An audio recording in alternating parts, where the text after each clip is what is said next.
നമുക്ക് എളുപ്പത്തിൽ തയ്യാറാക്കാൻ കഴിയുന്ന ഒരു നാടൻ നാലുമണി പലഹാരം ഉണ്ടാക്കിയാലോ? അവൽ വിളയിച്ചത്. എങ്ങനെയാണ് എളുപ്പത്തിൽ അവൽ വിളയിച്ചതെന്നാണ് ഞാൻ ഈ വീഡിയോയിലൂടെ കാണിക്കുന്നത്. അതിനുവേണ്ടി ആദ്യമായിട്ട് ഒരു സോസ്പാനോ ചരുവോ നിങ്ങളുടെ കയ്യിൽ എന്താ ഉള്ളത് വെച്ചാൽ അടുപ്പിൽ വെക്കുക. എൻ്റെ ഇപ്പോൾ സോസ്പാനിലുണ്ട്, ഞാൻ സോസ്പാൻ വെച്ചു. ഇതിലേക്ക് 1.5 കപ്പ് പൊടിഞ്ഞ ശർക്കര ഇടുക. അതിലേക്ക് 1/2 കപ്പ് വെള്ളം കൂടി ഒഴിക്കുക. നമ്മൾ പൊടിഞ്ഞ ശർക്കര 1.5 കപ്പ് ഇട്ടിട്ടുണ്ട്. നമുക്ക് അതിലേക്ക് 1/2 കപ്പ് വെള്ളം കൂടി ഒഴിക്കുക. നമുക്ക് ശർക്കര ഇട്ട് നല്ലതായിട്ട് ഇങ്ങനെ ഇളക്കി കൊടുക്കുക. കൂടെ കഴിയുമ്പോഴത്തേക്ക് പൊടിഞ്ഞ ശർക്കരയെല്ലാം ഈ വെള്ളത്തിൽ ലയിച്ച് ചേരും. പൂർണ്ണമായിട്ട് ഇങ്ങനെ ലയിച്ച് ചേരുന്നിടം വരെ നമ്മൾ ഇളക്കി കൊടുത്തിരിക്കും. നല്ല ചൂടാകുമ്പോൾ നമ്മുടെ ശർക്കര പാനി തിളച്ചിട്ടുണ്ട്. നമുക്ക് ഇത് ഗ്യാസ് ഓഫ് ചെയ്യാം. പാൻ അടുപ്പിൽ വെച്ചിട്ട് നന്നായി ചൂടാക്കിയിട്ടുണ്ട്. ഈ ചൂടായ പാനിലേക്ക് നമുക്ക് ഈ ശർക്കര പാനി നരിച്ചൊഴിക്കാം. ഇങ്ങനെ ഒഴിക്കുന്ന ശർക്കരയിലുള്ള മാലിന്യങ്ങളെല്ലാം പുറത്ത് കളയുന്നതിന് വേണ്ടിയാണ്. ഈ പാനി നല്ലതായിട്ടൊന്ന് തിളക്കട്ടെ. ഒന്ന് ഇളക്കിക്കൊണ്ടിരിക്കുന്നത് നല്ലതാണ്. നമ്മുടെ ശർക്കര പാനി നന്നായി തിളച്ചിട്ടുണ്ട്. ഇതിലേക്ക് ചിരകി വെച്ചിരിക്കുന്ന 3 കപ്പ് തേങ്ങ ഇടുക. തേങ്ങ ഇട്ട് കഴിഞ്ഞ് ഇനി ഇവ നന്നായിട്ട് ഇളക്കി കൊടുക്കണം.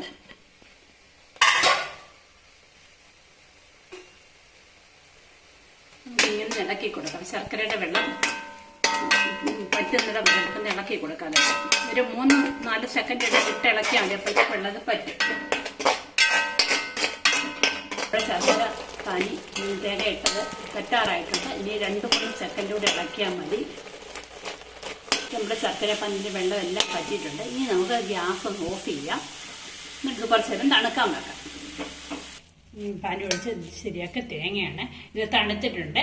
ഒത്തിരി തണുക്കണ്ട, എന്നാൽ ചെറിയ ചൂടുണ്ട്. അപ്പം നമുക്ക് ഇതിലേക്ക് ഇനി ഈ പൊടിച്ച ഇലക്കിടാം. ഇനി നമുക്ക് എടുത്തു വെച്ചിരിക്കുന്ന അവലാണ്. 3 കപ്പ് അവലുണ്ട്. ഈ 3 കപ്പ് അവൽ നമുക്ക് ഇതിലേക്ക് ഇടാം.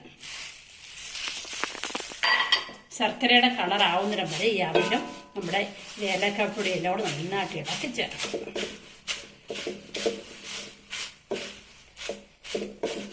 ഇത് കുറച്ച് നേരം ഇളക്കണം. ഇളക്കി കഴിയുമ്പോൾ നല്ലതായിട്ട് ശർക്കരയുടെ കളറാവും.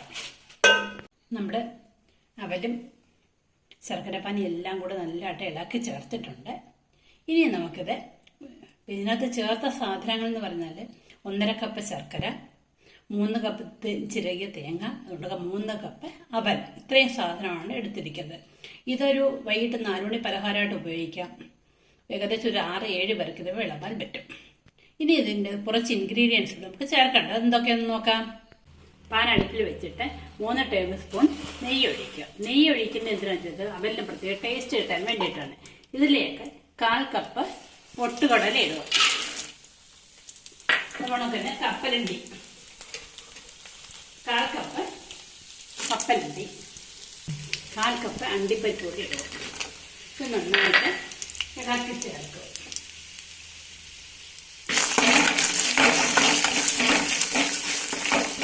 ഒത്തിരി മൂത്ത് പോയത് കളർ ജസ്റ്റ് ഒന്ന് മാറുമ്പോൾ ഇത് നമ്മൾ ശരിയാക്കി വെച്ചേക്കുന്ന അവൽ വിളയിച്ചിട്ട് മിക്സ് ചെയ്ത് ഇളക്കി ചേർക്കേണ്ടതുണ്ട്.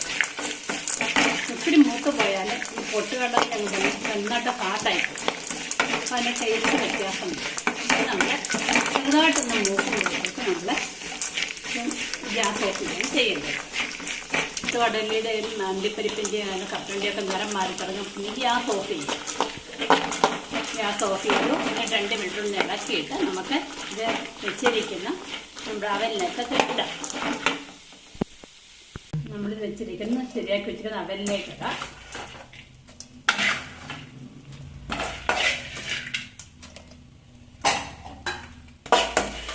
നെയ്യുടെ അംശം ഉണ്ടെങ്കിൽ അത് കഴിക്കുന്നത് കുഴപ്പമില്ല. അല്ലെങ്കിൽ അത് നീട്ടി തന്നെ ഇടാം നമുക്ക്. ഇപ്പം നമ്മൾ ഇത് മൊത്തം നമ്മുടെ അവൽ വെളിച്ചെണ്ണയൊക്കെ കിട്ടിയിട്ടുണ്ട്. ഇനി ഇത് നന്നായിട്ട് ഇളക്കി ചേർക്കാം.